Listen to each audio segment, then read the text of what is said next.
मसँग मेरो एउटा साथी थियो होइन प्रत्येक खड्गा भने त्यसले मलाई भनेको थियो के अरे हिँड्नु त कुनै के अरे सानो बच्चा छ भने त्यसलाई किडन्याप गरेर सेक्स गरेर नि मारिदिने भनेछ। अनि त्यो त उता भाग्यो घर। अनि घर भागेपछि म त्यही बसेँ नि त।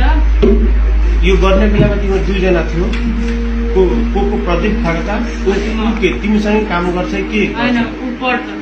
ऊ पढ्छ कहाँ बस्ने कता हो? ऊ पनि सिमरामै हो। सिमरामै बस्ने हो। घरभन्दा कति टाढा बस्छ हो तिम्रो? मेरो घरभन्दा 10 मिनटको बाटो। 10 मिनटको बाटो छ। त्यो दिनको बिहानदेखि घटना बताऊ त बाबु, साँचो साँचो के भयो? जसले हामी दुईजना त्यसलाई लिएर आयो होइन यता। तिमीले भन्यो नि त्यो दिन बिहान म वीरगञ्ज आएँ के भयो? पत्लाबाट वीरगञ्ज गएर वीरगञ्जबाट स्टाफ पठाएर अनि घर आयो नि। अनि त्यसलाई पनि लिएर आयो। म सिमराबाट उठायो त्यसलाई, आफ्नो साथीलाई।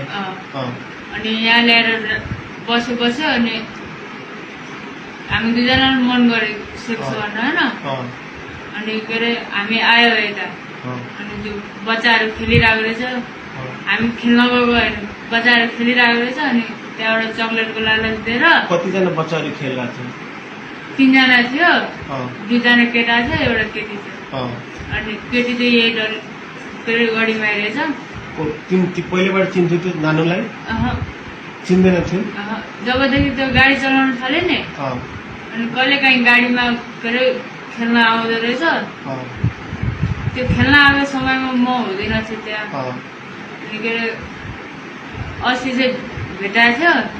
तर त्यसलाई नि गर्न मन लागेको थियो। घरमा कोही पनि थिएन, त्यसको नि कोही पनि थिएन, मेरो नि कोही थिएन। लिएर आयो,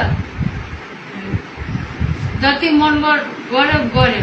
चक्लेट किन्यो अनि त्यो त्यहाँबाट भन के भयो? चक्लेट किनेपछि अनि त्यसलाई लिएर गयो। होइन म एक्लै गएको थिएँ। अनि चक्लेट किनेर आएपछि के भयो? त्यहाँ गयो, बच्चाहरू खेलिरहेको थियो। बच्चाहरू खेलिरहेको थियो। त्यो प्रत्येक पनि त्यही थियो। तिनीहरूले हेरिरहेको थियो। म चक्लेट किनेर आएँ। अनि चक्लेटको लालच दिएर लिएर गयो त्यसलाई। अनि दुईटा भाइहरूले के गर्यो? त्यो भाइहरूलाई त थोरै थर्काउनु बित्तिकै रुँदै घर पुग्यो।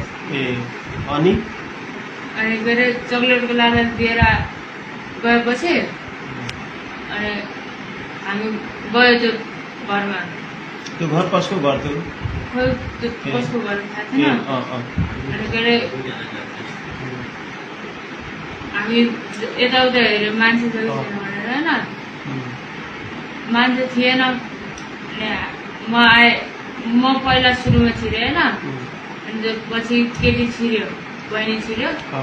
अनि पछि लास्टमा प्रत्येक छिर्यो होइन। अनि म जबसम्म मन भएन नि तबसम्म गऱ्यो त्यसले गऱ्यो। म यत्तिकै हेरेर बसिरहेको। मेरो त एकचोटि उयो गर्नु उतै निक्लिहाल्यो। अनि के अरे त्यसले जति मनसम्म गऱ्यो। कति रस्सीहरू बाँधेको थियो नि त्यो बेला? त्यतिखेर नि यहाँ मात्रै बाँधेको थियो। मैले पक्रेर बसिरहेको थिएँ, त्यसले उयो गरेर बसिरहेको थियो होइन। अनि के अरे जब त्यसको नि भयो नि अनि त्यसले भने यसले त यो उठ्यो, बिहोसबाट उठ्यो भने नि यसले हामीलाई भनिदिन्छ, यसलाई गएर मार्दै भनेर अनि त्यो गयो, गाडी लिएर गयो। त्यसलाई नि गाडी चलाउन आउँछ, स्कुल पढ्नु भए पनि गाडी लिएर गयो त्यो आफ्नो घर। म के अरे उयो सुसार गरेर नहाए धुवा गरेर खाना खाएर अनि त्यसको घर गयो। किनकि रिजर्भ थियो त्यसको घरको साइडबाट। अनि के अरे रिजर्भ लिएर गएर हेटौडा पुग्यो। हेटौडाबाट फेरि आउँदा रात पर्दाखेरि फेरि फोन आयो। के अरे भेटाएन भनेर फोन आयो होइन। फेरि त्यसको भोलिपल्ट पनि फोन आयो, त्योबाट पनि भेटाएन भनेर आज फोन आएको थियो, भेटायो भनेर आज फोन आएको। अनि त्यो रस्सी बाँध्यो, तन्नामा राखे कतिखेर? जब भ्यायो नि हामी दुईजनाले, त्यो निक्ल्यो। अनि म एकैछिन बसेँ त्यहीँ। त्यसपछि आए, त्यतिकै लट्केको अवस्थामा छोडेर ढोकालाई चुकुर लगाइदिए। तिमीले रस्सी बाँधेर लट्काइदिएको? के अरे चुकुर लगाइदिए। त्यो रस्सी र तन्ना कसले लिएर आयो? तन्ना र रस्सी त्यही थियो।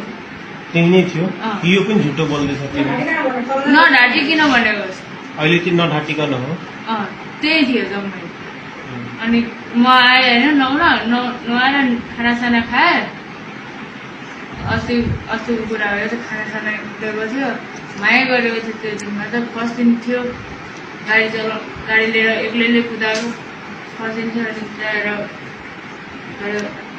आयो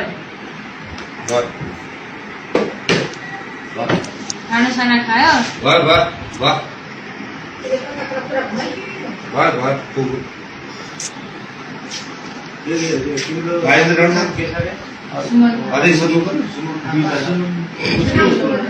सुमन